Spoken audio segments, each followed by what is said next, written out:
Hey, it's Rebecca here from Blister Prevention. In this video, I'm going to show you how to use the large and small oval ENGO patches that you get in the ENGO 4-pack, 6-pack, combo pack and 30-pack. I'll show you how many you get in each pack and exactly how to use them. In fact, I've cut open some shoes, so you're going to get a really good look inside the shoe to see what's going on. So what is it about oval patches? Well, the oval shape makes both the large and small ovals easy to apply to all areas of your footwear without creases. And it's fair to say that ENGO's large ovals are the most versatile because they're large enough to cover the majority of blister areas, yet still easy to apply. ENGO patches are really thin, so they're not going to change the way your shoe fits. In fact, you won't even notice they're there. But the thing is, they're really durable. They're not going to wear through for at least 300 miles or roughly 500 Ks. So how many oval patches do you get in these ENGO packs? Well, the 4-pack has 4 large ovals, the 6-pack has 4 large and 2 small ovals, the combo pack has 10 all up, 6 large and 4 small, and as the name suggests, the 30-pack has 30 large oval patches. Why do I like ENGO patches? Well, in a word, friction levels. Thanks to something called PTFE or polytetrafluoroethylene, which is known to exhibit an extremely low friction level, an example of which is Teflon. I could talk all day about why this is important, but today I'm here to show you exactly how to use these patches to prevent and relieve blisters.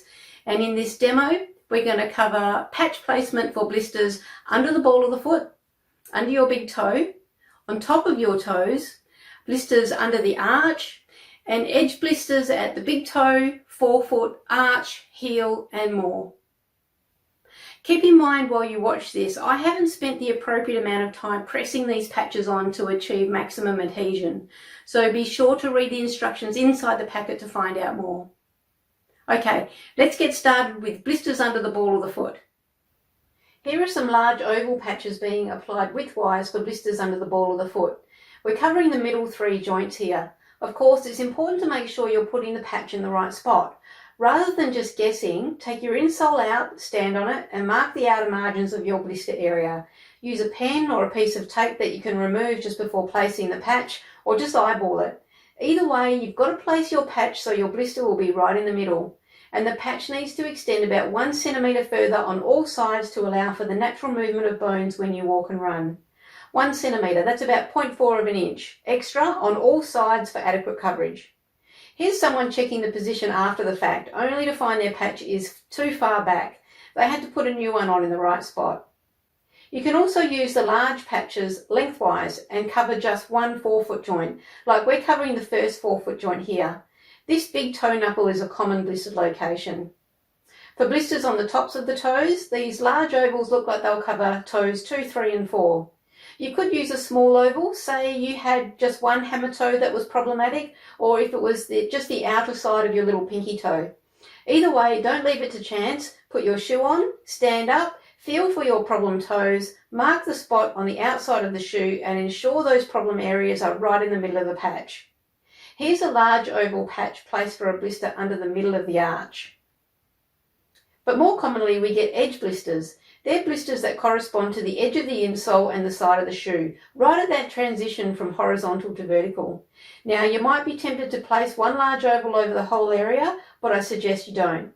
You won't be able to remove your insole, and also if your insole is padded and compresses with each step that you take, that one patch is going to be dragged down with each step too, and it will dislodge prematurely.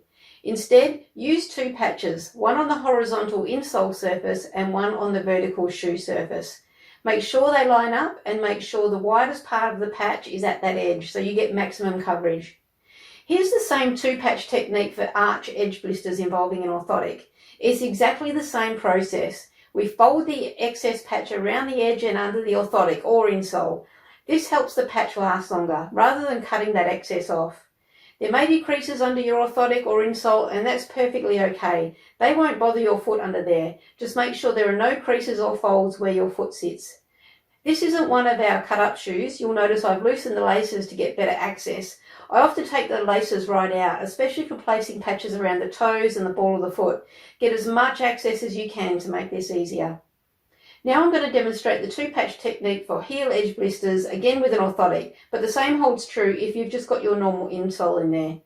It's easy enough if the edge blister is at the side of the heel. You can apply a large oval here widthways to get maximum protection.